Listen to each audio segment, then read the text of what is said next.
Good evening and welcome to the regular board meeting of the Board of School Directors of Springfield Township. We stand for the Pledge of Allegiance. Pledge allegiance to the flag of the United States of America and to the republic for which it stands, one nation, under God, indivisible, with liberty and justice for all. A reading of the mission statement. Kat, would you read the mission statement?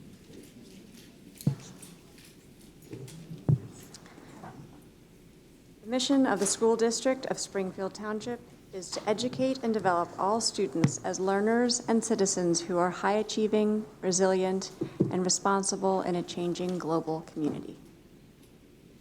And the board had an executive session at 6:20 to discuss real estate matters. Roll call. Mr. Chapman. Ms. Jordan. Mr. Lapis. Ms. Nelson. Mr. Rayo. Ms. Sarsfield. Ms. Stepinski. Mr. Taylor. Dr. Tusker. Announcements. The board at its discretion may videotape all or any portion of public board meetings subject to the limitations set forth in policy 006.2, broadcasting of meetings. Board meetings will be broadcast on Friday afternoon following the board meeting. Are there any public comments on agenda items? Thank you very much. Approval of minutes, November 6th, 2017 interim minutes, board minutes G. November 21st, 2017 regular minutes, board minutes H. December 5th, 2017 reorganization meeting, board minutes I. December 5th, 2017 regular meeting, board minutes J. Is there a motion? Second?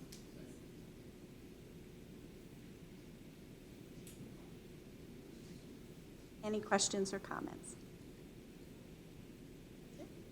Mr. Chapman. Ms. Jordan. Mr. Lapis. Ms. Nelson. Mr. Rayo. Ms. Sarsfield. Ms. Stepinski. Mr. Taylor. Dr. Tusker. Aye.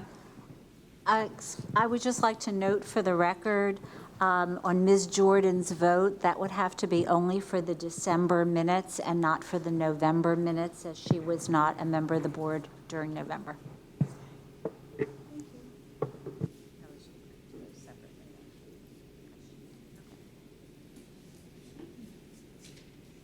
Approval of the treasurer's report. We'll do November 30th, 2017 treasurer's report E. Is there a motion? Second? Second. Any comments or questions?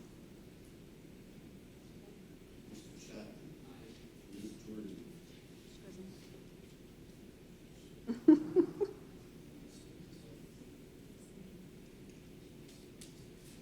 Lapis. Ms. Nelson. Mr. Rayo. Ms. Sarsfield. Ms. Stepinski. Mr. Taylor. Dr. Tusker. Aye. Approval of treasurer's report, December 31st, 2017 treasurer's report F. Is there a motion? Second? Any comments or questions? Jeannie? Mhm. Mr. Chapman. Ms. Jordan. You can vote on this. Mr. Lapis. Ms. Nelson. Mr. Rayo. Ms. Sarsfield. Ms. Stepinski. Mr. Taylor. Dr. Tusker. Aye. Reports and information. Student council report. We have Mara and Brennan Floor.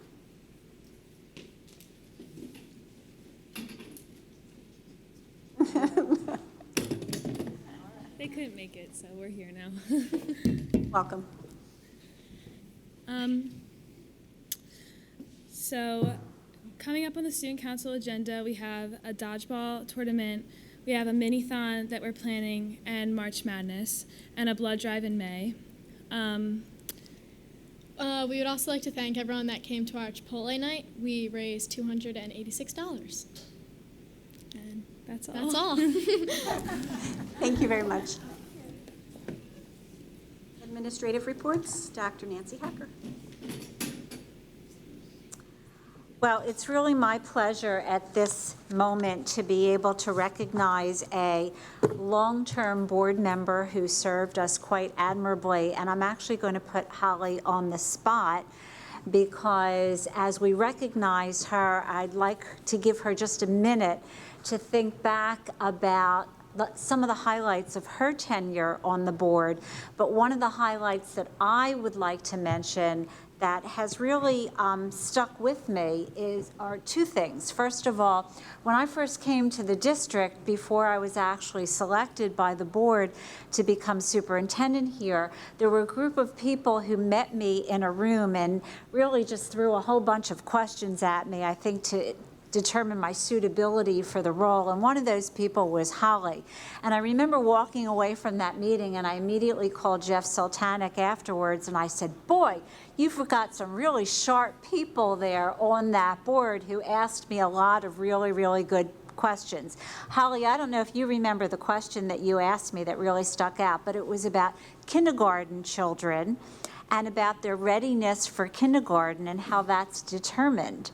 And I was really intrigued by that because I thought, boy, what a really perceptive question to be asking a future superintendent. So that always remained with me, as did Holly's interest in policy and boards making policy and how they determined policy. And having worked in the school district as a daily substitute, Holly knew what was going on in the district. She was on top of things going on in the district, and she used that information in terms of the things that came before her, and also in terms of recommendations for new policies for the board. So those are two things that I wanted to share about my personal experiences in terms of working with Holly. The last thing I just want to mention is it always impressed me that Holly really took time to evaluate a number of the issues that came before her, to ask questions about things that either she wasn't sure of or that she felt she needed more information on. And that's a really excellent quality to have, not to necessarily take things verbatim, but to make sure that you really understand the implications. And as many of the longtime members of this board know, after a period of time, you begin to settle in, you begin to become accustomed to a number of the motions and what they represent and what they stand for, and the need to ask questions sometimes goes away.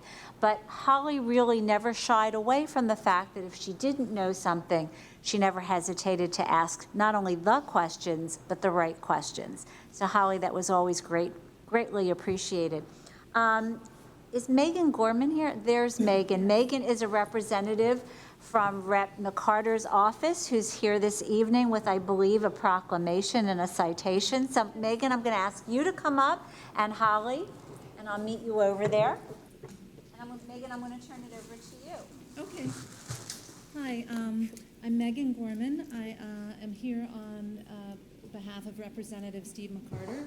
Those of you who know him know that he spent 35 years in the classroom prior to joining the legislature, and he knows well the breadth and importance of a school director's job. And so he wanted to honor you with a citation.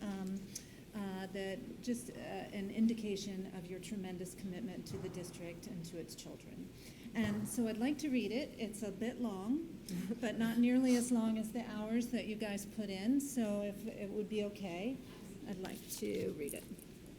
So it says, this is the Commonwealth of Pennsylvania House of Representatives citation. Whereas the Commonwealth of Pennsylvania is always proud to recognize those individuals who, through their hard work and determination, have provided service, uplift, and outreach to their communities. Ms. Holly Salas, a child advocate attorney representing the rights of abused and neglected children, has served as a dedicated member of the Springfield Township School District's Board of School Directors for 6 years since her election in 2011. Ms. Casalas, in her capacity as an attorney, has partnered with education professionals to develop specialized academic and behavioral programs for her clients, further demonstrating her deep commitment to children and to excellence in education. Ms. Casalas, as school director, was instrumental in the creation of Springfield Township School District's Key Communicators program to facilitate communication between the district and the community, and the institution of open houses at Springfield Township High School as a way to showcase the high school's exceptional academic programming and extracurricular opportunities. Ms. Casales tirelessly helps her community and school district in additional capacities, committing her free time to on- and off-campus school activities, including Parent-Teacher Association committee work and the drama program. And she has also served Springfield Township Schools as an education professional, substituting in grades K through 12 for 2 years. Now therefore, the House of Representatives of the Commonwealth of Pennsylvania pays tribute to Ms. Casales, honoring her for her tremendous dedication to public education and her sincere desire to help her community, and directs that a copy of this citation, sponsored by the Honorable State Representative Steve McCarter, be presented to Ms. Holly Casales on the occasion of her retirement from the Springfield Township School Directors Board of School Directors in 2017. Thank you so much. Thank you.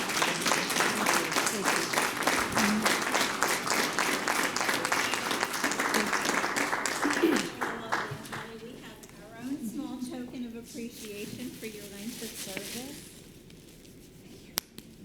Dr. Hack does another picture. And a tissue. Oh, a picture.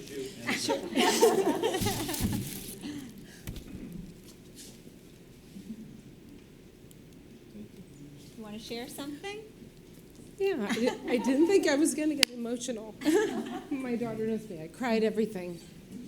Oh, well, first of all, I know it's being taped, so for everyone in the community, I want to thank you so much for your support for 2 elections and giving me the privilege and the honor to serve as a school board.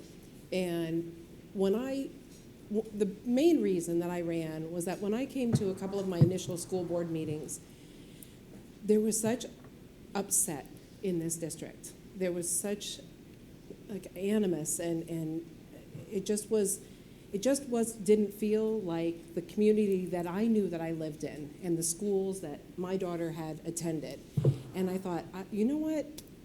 I see so many people coming up and complaining about what's wrong, but if you're not part of the solution, then you're part of the problem. So I said, what the heck? I'm going to try to run.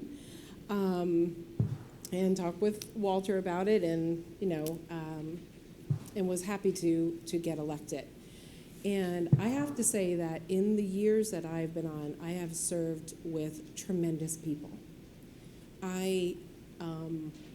Just the level of dedication, the level of professionalism, the level of knowledge, and probably most importantly, the level of passion that everybody here on this board has for making Springfield Township the best that it can be. I think that outsiders, when they look at the school board, they think of it, well, you just, everybody just says yes, yes, yes, or you vote, vote, vote, whatever. And I don't think people realize what goes on behind the scenes. And I got an opportunity to see that, to see how hard everybody works to make sure that the schools that we have here in the district are exceptional. And I just think it's been a pleasure to serve with every one of you. You're all really incredible human beings. On and off the board, you're great people.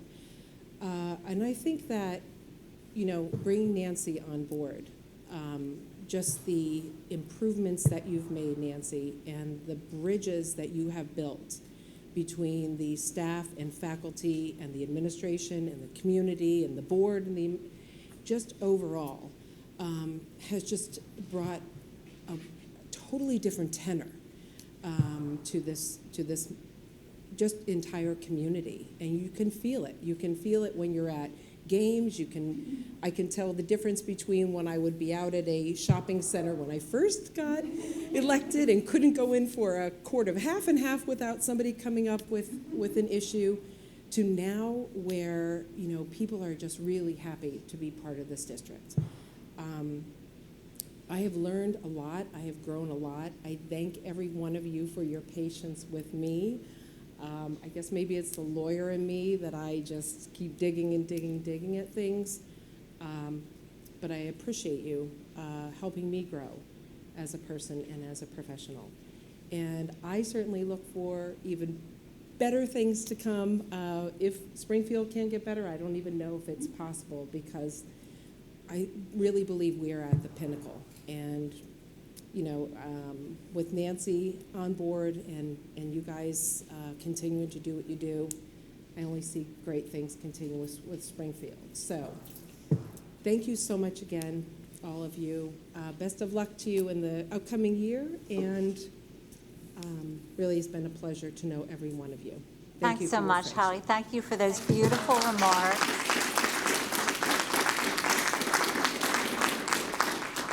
And I just want to point out Holly's beautiful daughter, who's here with her in the audience, who's now a college student, I believe, right? Yes. Yep, that's Ciara. So thank you for coming to join your mom on this special occasion. And Megan, thank you as well. Please give our regards to Rep McCarter and thank him for that beautiful citation. He very much wanted to be here. That's okay. I appreciate it. Thank you. Thanks, Holly. Thanks so much, Good to guys. see you. Take care. Happy New Year. Thank you. And now we have a very special presentation. Board members may recall that a few months ago I sent you a really wonderful video highlighting some transition activities in which our special education students were engaged. And I was so impressed by not only the quality of the video, but the activities of the students and all of the efforts of their teacher, Nicole Schrage, and her work with some of our agencies within the community, that I asked Dr. Johnston if Nicole would be willing to come to a board meeting with some of her students and showcase her efforts and the successes that she's been able to garner with her transition students. So Nicole, I'm going to turn it over to you.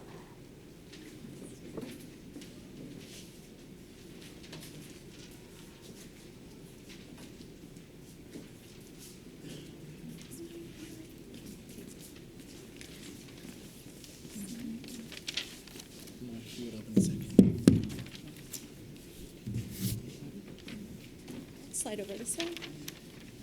Often I don't need a microphone, but we just really want to thank you for the opportunity tonight, for our opportunity to invite you into our classroom right now and to let you know everything that we build upon inside the classroom, and that what we bring in and reach out to collaborate with agency services to promote post-secondary success. So without further ado, my name is Nicole Schrage. I'm the transition liaison at the high school.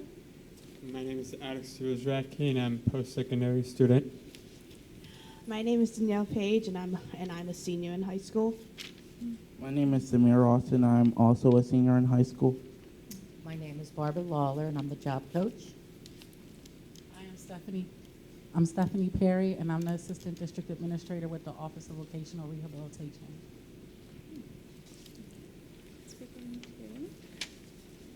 Going to press play.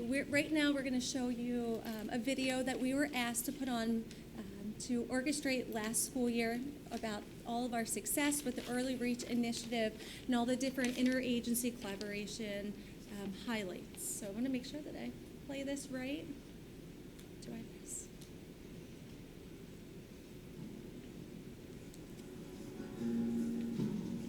The Office of Vocational Rehabilitation empowers people with disabilities to achieve success in employment and independence. In order to better assist youth with disabilities prepare for employment and independence, OVR began the Early Reach Initiative in 2013. OVR employs over 30 Early Reach coordinators statewide in 15 district offices. Each year, Early Reach coordinators provide outreach, education, and consultation throughout Pennsylvania to over 30,000 participants. Early Reach coordinators offer a variety of services to youth, their families, schools, and community organizations. These services include pre-employment transition services for students.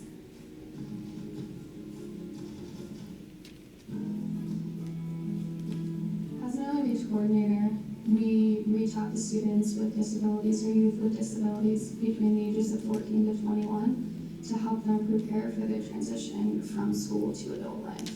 In the last few years, and being able to connect with Early Reach has really helped us to systematize what we're doing and provide those supports beyond just our staff, but outreach and networking across other entities and organizations. As a district, we really explain and communicate what the needs are of our students. We team based on their curriculum to see how we can include every student to make it meaningful. We connect it to the students' transition plans. Most of our group activities focus on soft skill readiness, workplace readiness, but some examples are filling out job applications, doing mock interviews, developing resumes.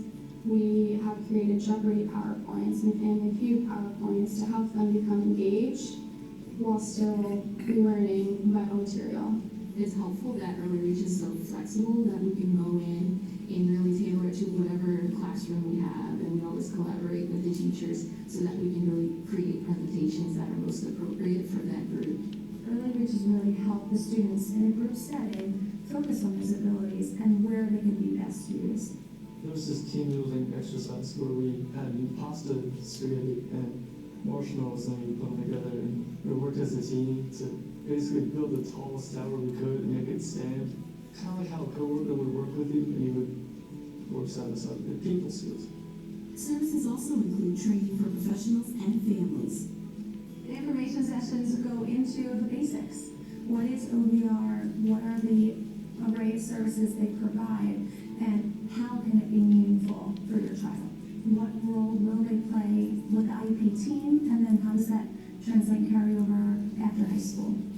Having a third party, like in this case with Early Reach, helps us start talking about it very strategically, very early on, so that everyone is thinking about this for a long time, and it's not a surprise that the 18th, 19th, or 20th birthday, like, hey, what's going to happen after high school? Instead, we're really thinking about it and planning for it from 14 and on. Early Reach coordinators can attend IEP meetings for students with disabilities. The early reach coordinator can act as a bridge from school to work because we can follow the students from age 14 up until age 21, and especially once they're ready to start opening up a case with OVR through OVRC, we can act as that support to make sure that they don't fall through the cracks and make sure that they are receiving supports and are receiving services. We really get to know the student. We want to know their passions. We want to know their interests. Before we even discuss employment and what that looks like in the adult world, we're getting to know them as a person. Early Reach had joined my IEP team to help me figure out my goals. By participating in Early Reach, they've been able to say, this is my disability. These are the supports I need. And now, how can you help me? How do I access those supports so that I can still reach those long-term career goals? And I really want to start working on them now. Early Reach coordinators collaborate in planning school and community transition events. Collaborating with the Early Reach Initiative has been a wonderful opportunity to work with another professional in the field that's focused on transition, specifically to the area of work. You know, we have the perspectives we have as educators, and while those are deep and rich, connecting with others and working collaboratively with someone who focuses primarily on the workplace is critical in helping make sure that there is a plan after school. Early Reach coordinators consult with families and youth about transition planning. Anything after 21 isn't promised, so making sure that we planfully work with families early on and in a very crafted way, build their preparation to be able to be good advocates for their children and for the students to be good advocates for themselves in life after high school is critical. By working with Early Reach, I feel like I'm a part of my big transition plan out of high school. To be a part of the process of the student, the family, to watch them grow has been a gift to me as well. Early Reach coordinators reach out early to help youth with disabilities to prepare for employment and independence, because the future is now.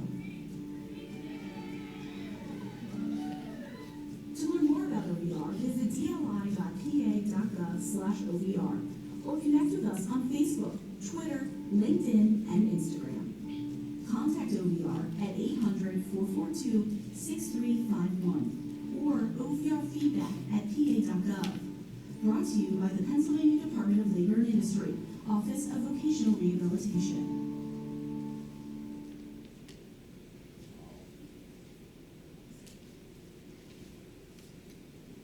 So I just wanted to share that this video was really rewarding for OVR to develop and be able to have our community and school district to work with.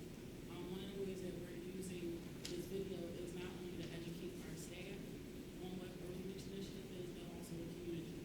So this way we have a video that we can send people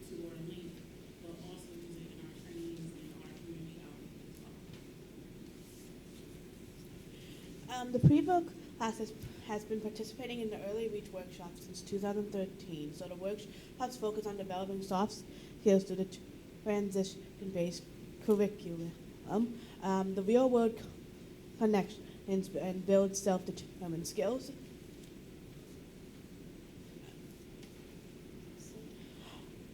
So through the early reach workshops, one of the things we learn is how to prepare for interviews. I participated in 3 mock interviews and received outstanding feedback on my ability to be professional and answer questions clearly.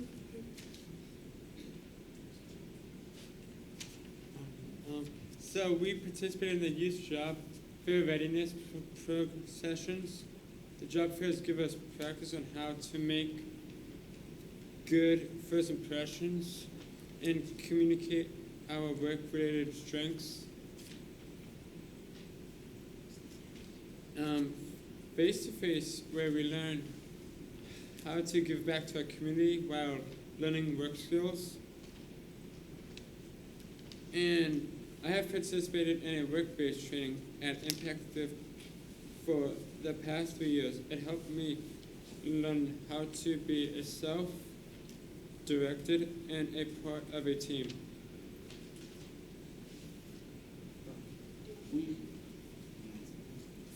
have had a partnership with the Philadelphia Zoo for about 5 years, and every year we go to a staff training at the Philadelphia Zoo.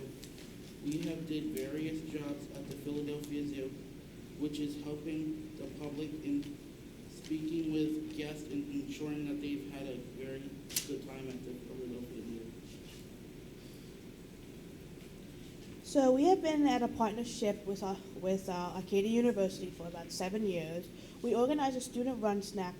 We purchase all of the snacks and determine the sale prices. We focus on strengthening our money exchange skills and continue to develop customer service skills. And we also learn about the college community. Focus on what matters.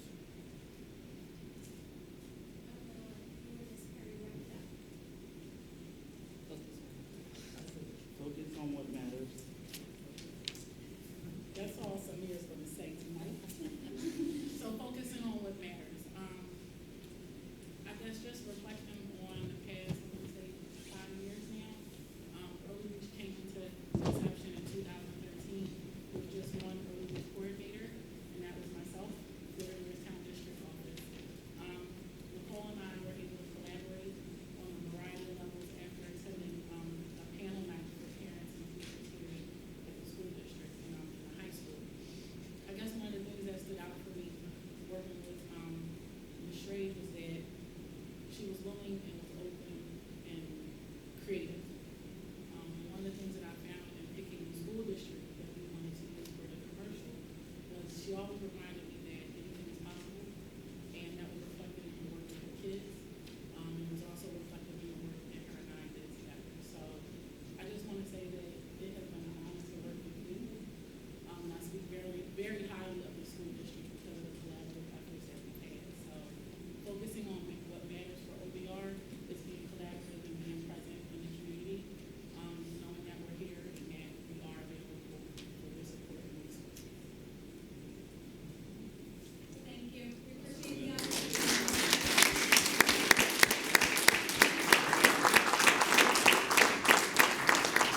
Thank you so much to all of you. You did a phenomenal job. And I also don't want to miss out on recognizing Damian Johnston, our Director of Special Education, and for your participation in the video. You guys did a phenomenal job. Thank you so much. It was really a terrific presentation. Do any of the board members have any questions that you'd like to ask? You explained it so well, they don't have any questions. You did such a great job. Thanks, guys. And now what a tough task I have to follow that wonderful presentation. Yeah.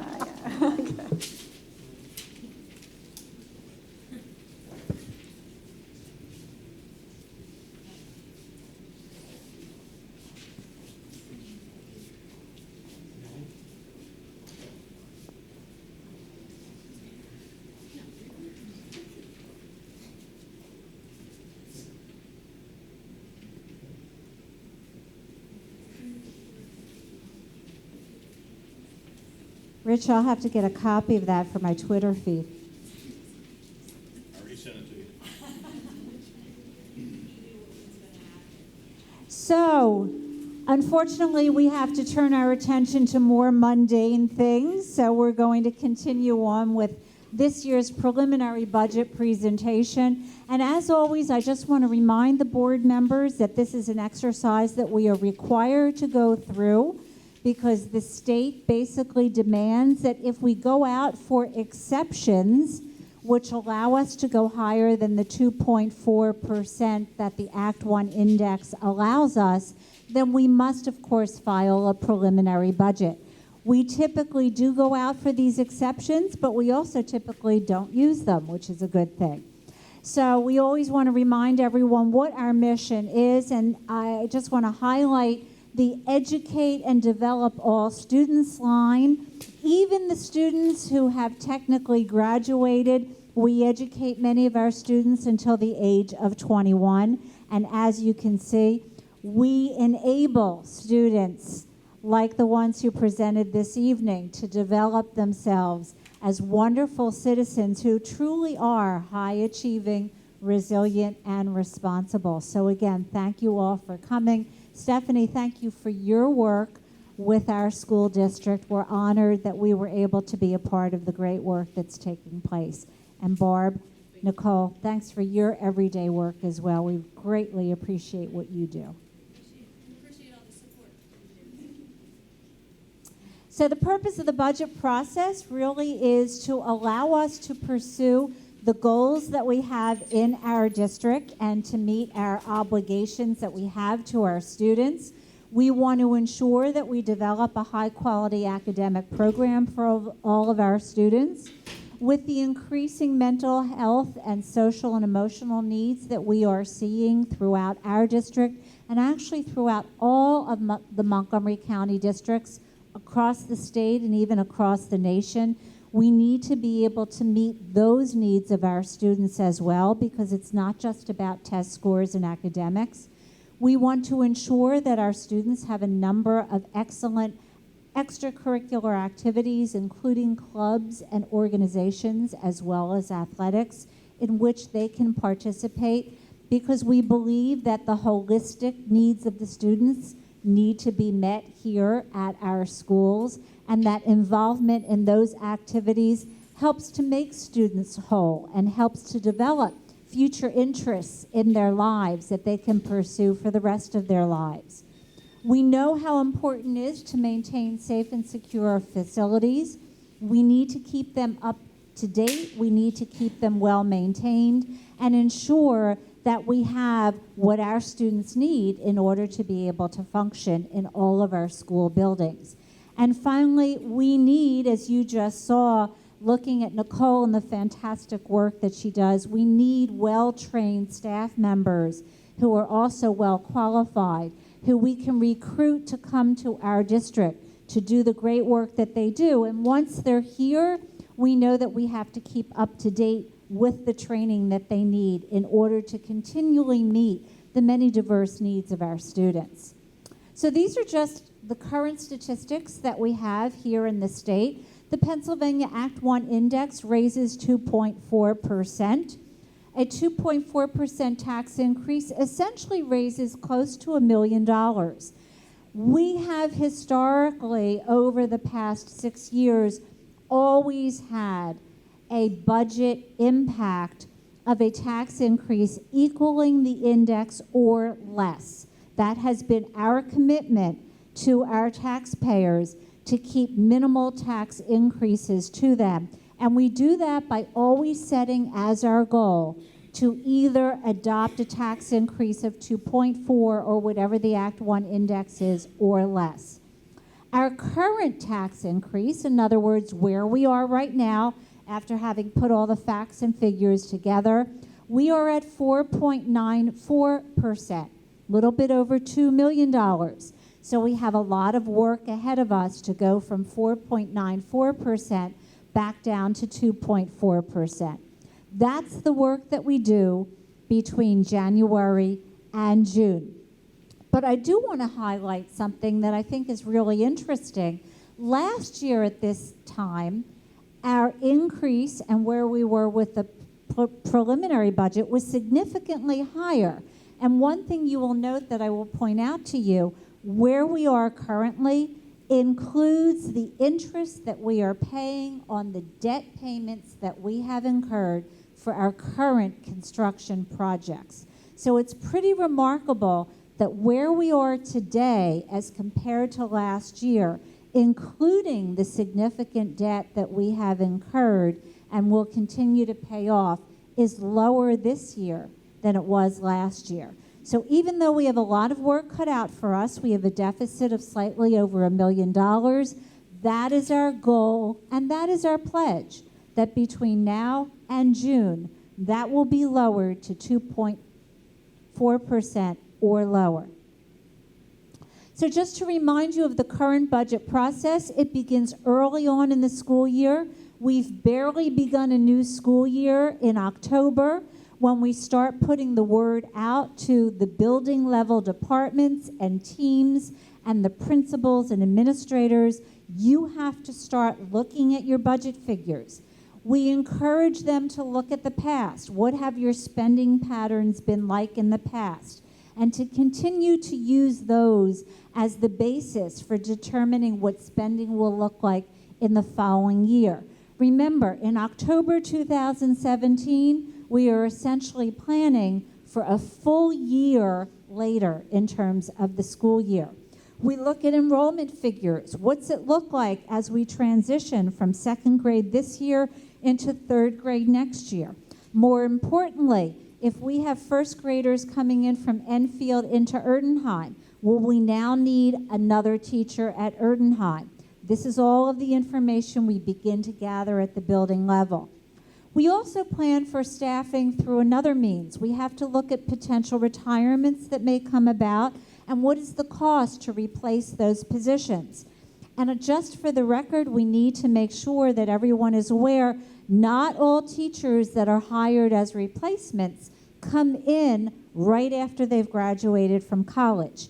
While those are less expensive individuals because they don't yet have a master's degree and their first year out, sometimes based on our needs, we need someone with more expertise in a particular position, and we may need to hire the best candidate that we interview who has maybe 4 or 5 years of experience. So we try to ballpark that the best way that we can, and we're also very mindful of what we've already approved in our current contracts in terms of our obligations to our teachers, as well as any future contract negotiations that are coming up. This year, we have STEPSA, our support personnel contract, that we are going to begin our negotiations for. And so obviously when we go to the table for negotiations, we're very mindful of the Act 1 percentage increase that's allowed. We communicate that loud and clear to those who are sitting across the table from us at negotiations. It's important for them to be aware where we have to hold the line. Ken also does a great job of compiling any revenue figures. He knows pretty well what our tax situation is. He also knows historically what our state numbers and our federal contributions look like. Unfortunately, in Springfield Township, they're rather minimal. He also begins to take a look at our health care numbers. We generally have first and second look coming in. Second look doesn't really come until April. We always are hopeful that will be a little bit lower than our first initial numbers are. And of course, PSERS, as well as any other capital improvements, including, as I previously mentioned, our debt service. So these are our revenue sources. We only have 3. We have local taxes, state contribution, and federal contributions. And as you can see by the number in the red square, the bulk of the money, the bulk of the revenue that we have to fund our entire budget is coming from local taxpayer contributions. We get minimal dollars from the state and minimal dollars from the feds. And if you take a look back over the last 4 years, and I chose 4 as an arbitrary number, but I thought it was interesting to see. On the left, you see federal dollars, And as you can see, over the 4 years, they've jumped around, but pretty much from 4 years ago, the 551, $500,000, to where we are today, we've lost some money, nearly $100,000. So we project $465,000 that we'll be getting from the federal government. At the state level, again, it jumps around a little bit, but it's pretty much flat, as you can see, not only visually with the bars, but also when you look at the actual number. 4 years ago, we got $8,732,000. This year, $8,734,000. Not much of a difference at all. So obviously, we can't depend on either the state contributions or the federal government. And as we all know, it is determined by a district's so-called wealth and ability to pay property taxes that determines how much of a contribution is coming from the state. So here we are with revenue projections from the past 4 years. And what I want to really highlight, because I think this is important, even though numbers have obviously climbed over the past 4 years, the lowest differential and increase, even though there have been increases each year, is from last year until this year. So from 4 years ago, the 2015-16 school year, to 16-17, there was about a $3.5 million increase from one year to the next.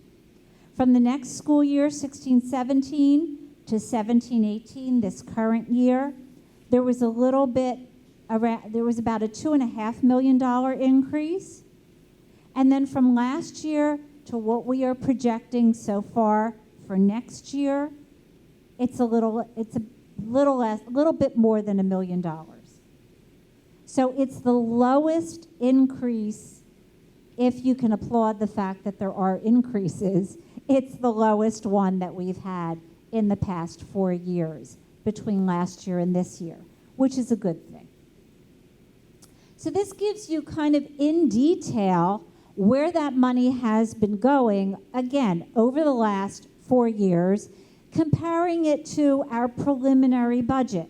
And the reason that I point that out is because this column, the 2018-19, remember what I said a few slides ago. We need to shave off about $1 million from what is allocated within each of these budget code areas. So the numbers that you are seeing here will not be the same numbers that you will be seeing in June when we present the final budget.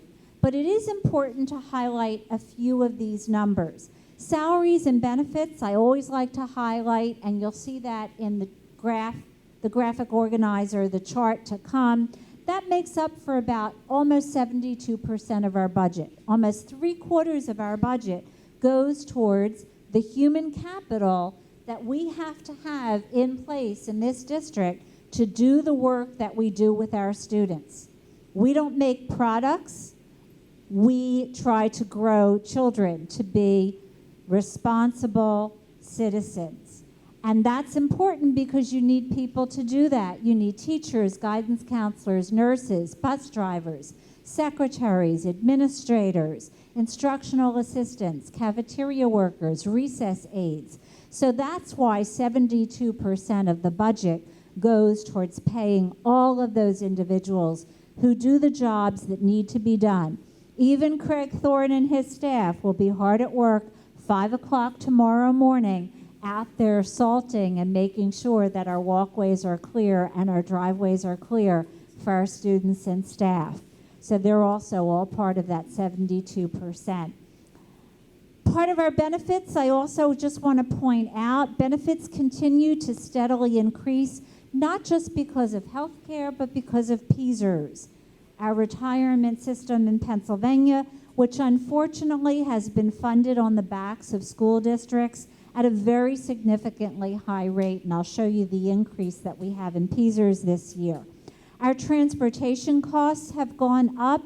Obviously, our debt, I want to point out our 800 level, where you'll see there's a 37.5% increase. That is not a mistake.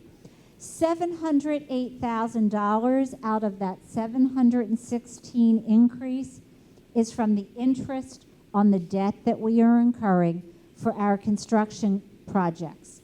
Again, we've built that into the budget.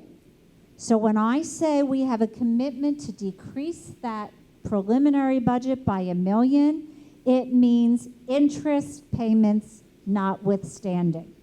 So that's already built in, and we will account for that as we continue to work within the budget.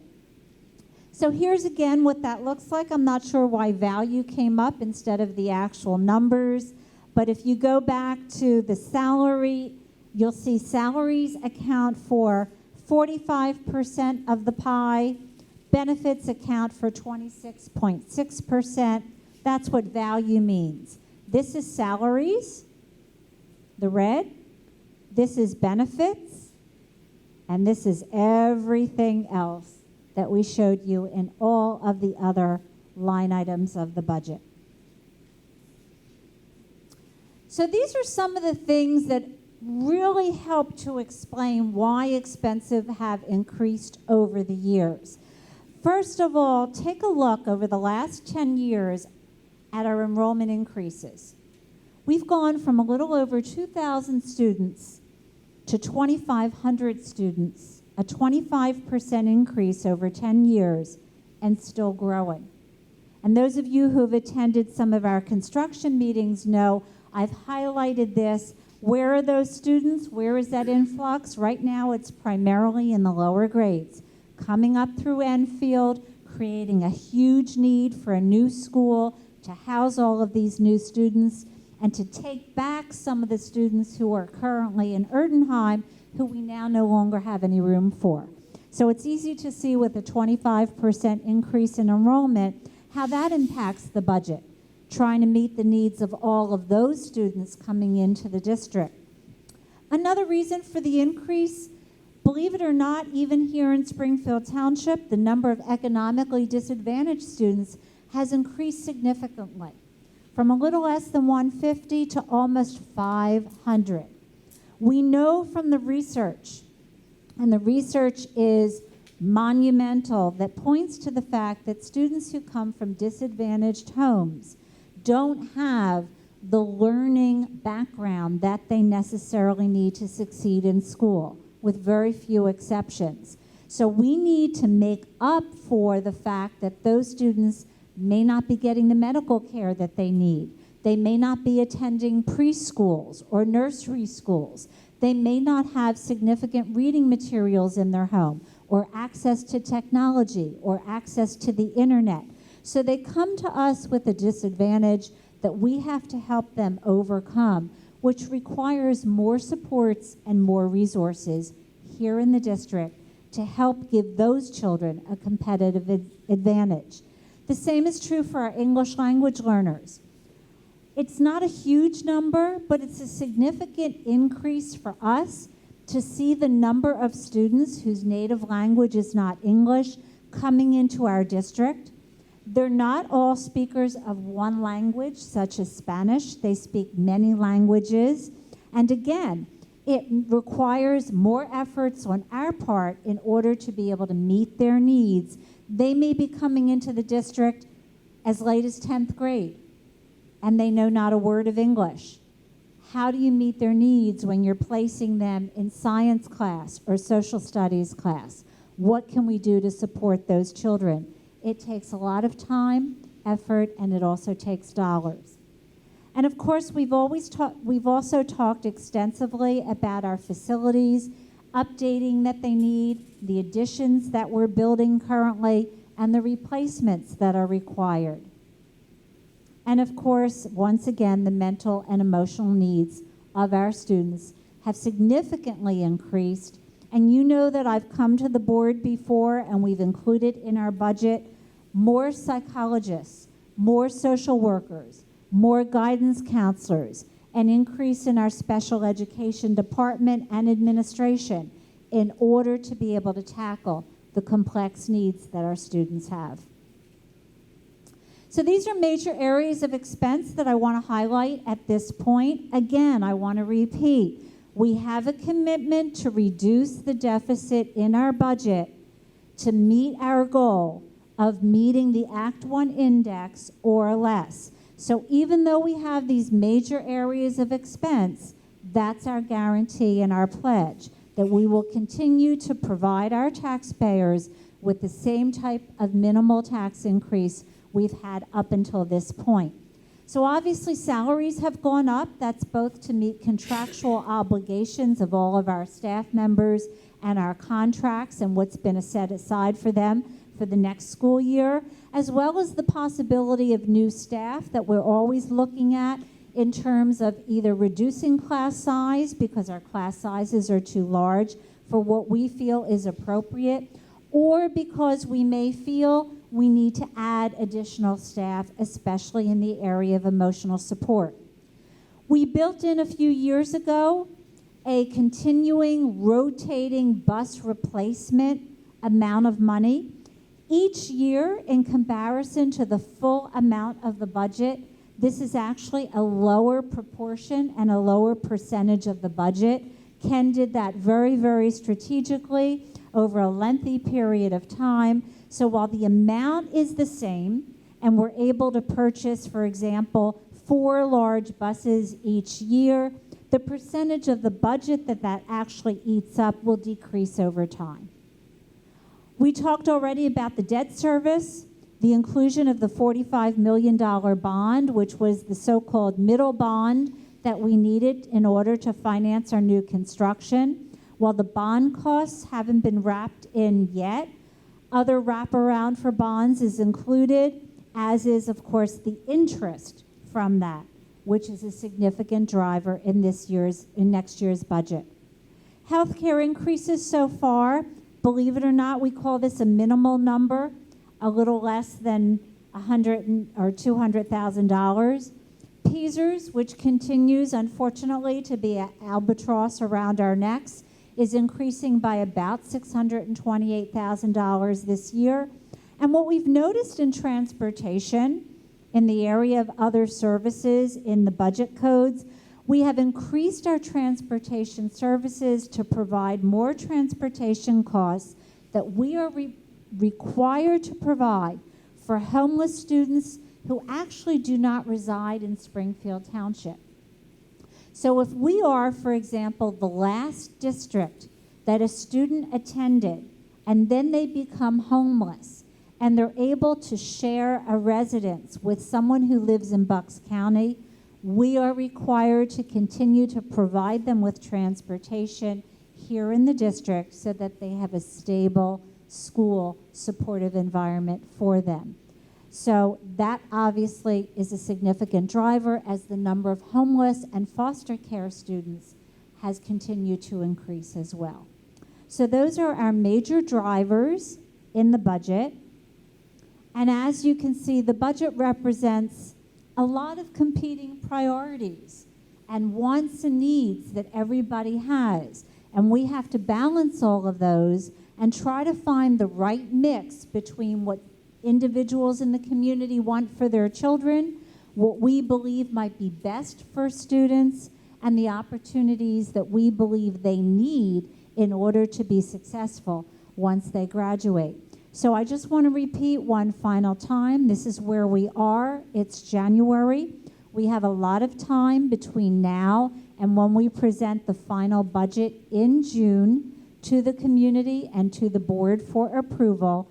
And as always, our goal always is, if we have to have a tax increase, we want it to be within the Act 1 index parameters and as minimal as possible so that we can still provide what we feel we need, but without a huge burden on the community.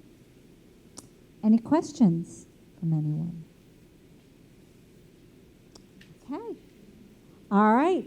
You'll see a motion on the board agenda for preliminary budget approval, and then we will, assuming it's approved, submit that to the state as required. Thank you, everyone, for your attention, and thanks to my administrators out in the audience and to anyone else in attendance. Thank you very much, Nancy, for that very comprehensive overview of the budget, and we'll look forward to that evolving over the course of the next few months. On to new business. First up is the personnel, which is in the personnel attachment. Recommended motion, the Board of School Directors approves the following personnel as presented in the attachment: administrative personnel, confidential personnel, certificated personnel, support personnel, temporary personnel, extra pay for extra responsibilities, extended school year program personnel, conference workshop attendance. Is there a motion? Second? Any comments or questions?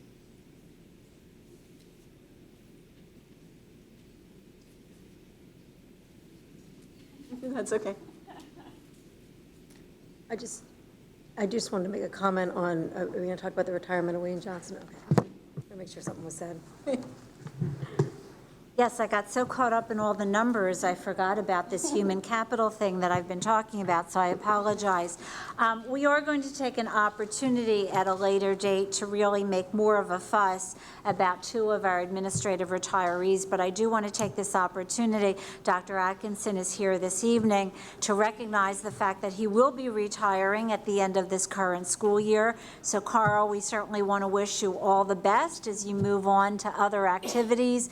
It's my understanding they haven't yet been decided. You're still mulling over what it is you'd like to do in retirement, maybe nothing. But in any event, we want to thank you for your 4 years of service here in the district. We appreciate everything you've done. And as I've said, we'll take an opportunity towards the end of the school year to really go into greater depth about that. And of course, Wayne isn't here this evening, but if there is anybody who represents Springfield Township, it is Wayne Johnston, who has really been the face of this district. He's the longest serving administrator, well over 30 years. I don't have the exact number in front of me. 35, thank you. And nobody knows each house, address, and street in this township better than Wayne Johnston. And obviously, it's going to be very, very challenging to replace that corporate knowledge and memory that he has of every aspect of this township. And as with Carl, we're going to take an opportunity to really recognize Wayne as we get closer to the end of the year. One thing I do want to point out, Wayne being Wayne, he was planning to retire earlier this year, but we prevailed upon him to stay and to help his newly hired supervisor, Nate Bray, and to mentor Nate so that Nate would be in a much better position to continue on either with a new director or as what is always possible, director himself.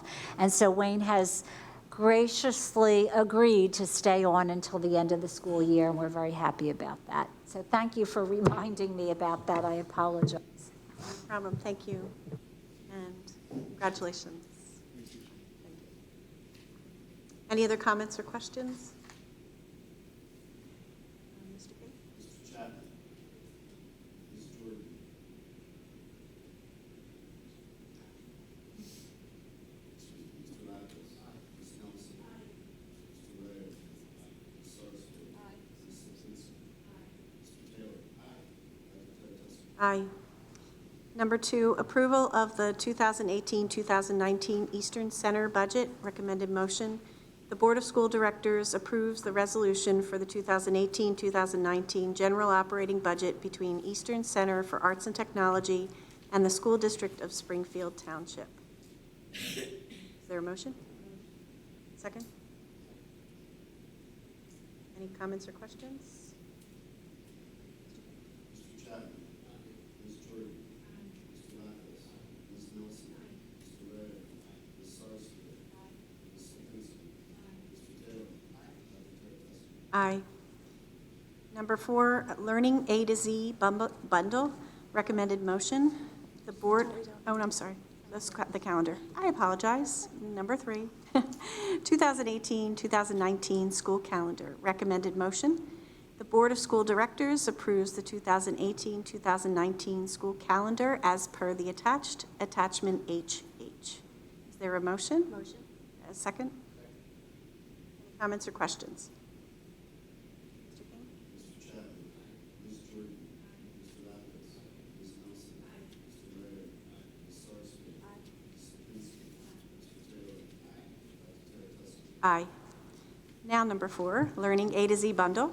Recommended motion, the Board of School Directors approves the Learning A to Z Bundle contract through January 26, 2018 in the amount of $17,020 as per the attachment II. Is there a motion? And a second? Any comments or questions? I have a question. I looked at the attachment, and it was just the purchase order. So if you could just remind me how many students this takes care of, what the implementation is of this program, what grades are using it, or what we're doing with this? I could not tell you the number of students that are using it. It's used, I believe, at Enfield and in the lower grades, primarily at Erdenheim as well. So we have a large number of students who use it for support.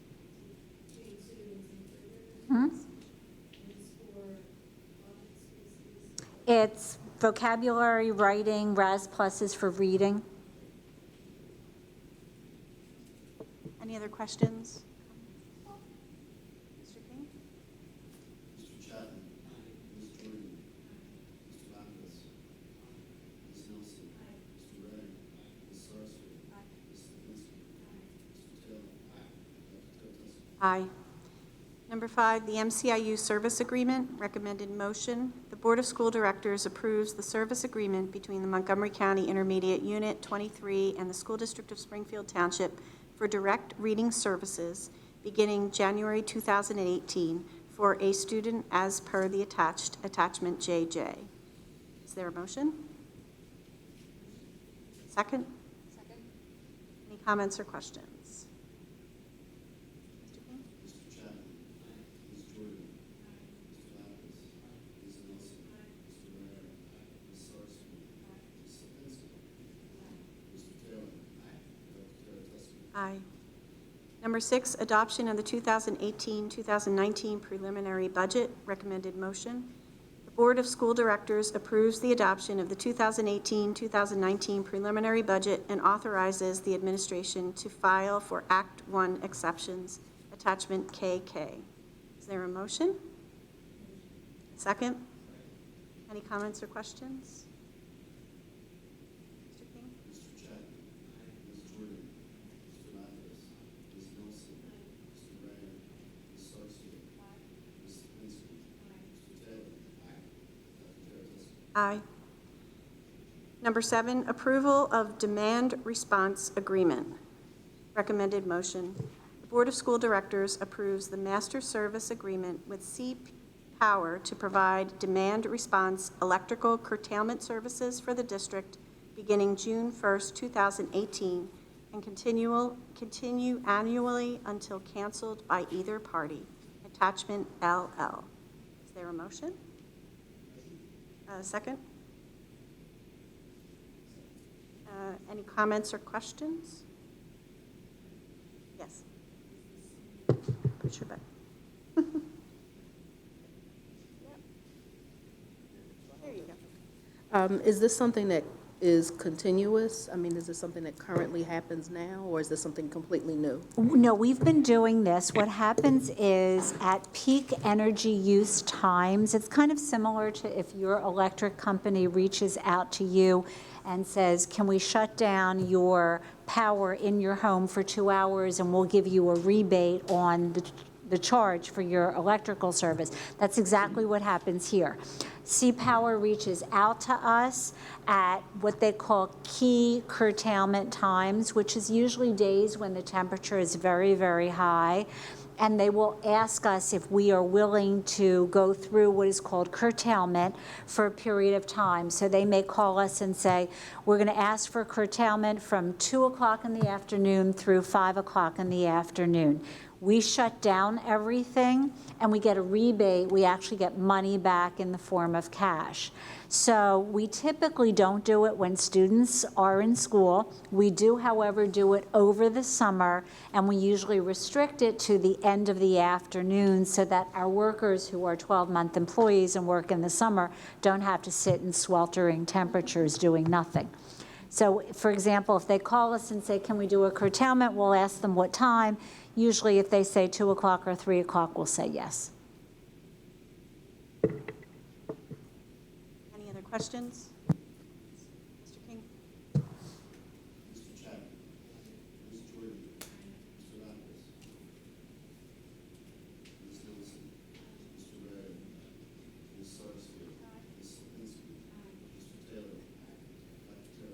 Aye.